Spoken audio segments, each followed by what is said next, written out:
Jou daaglikse CLF inspirasie. Wees die minste. Elkeen wat hoogmoedig is, sal verneder word, en elkeen wat nederig is, sal verhoog word. Lukas 14 vers 11. Jesus het die volgende gelykenis vertel.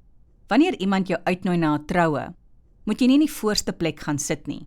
Miskien het die gasheer iemand genooi wat belangriker as jy is. Dan sal jy gevra word om op die agterste plek te gaan sit.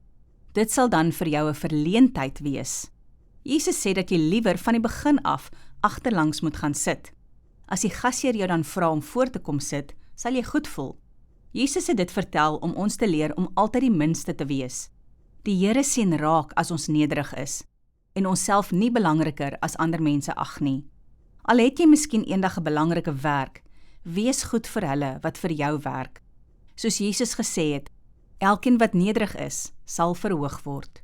Kom ons bid saam. Vergewe my Here dat ek soms te veel van myself dink. Amen.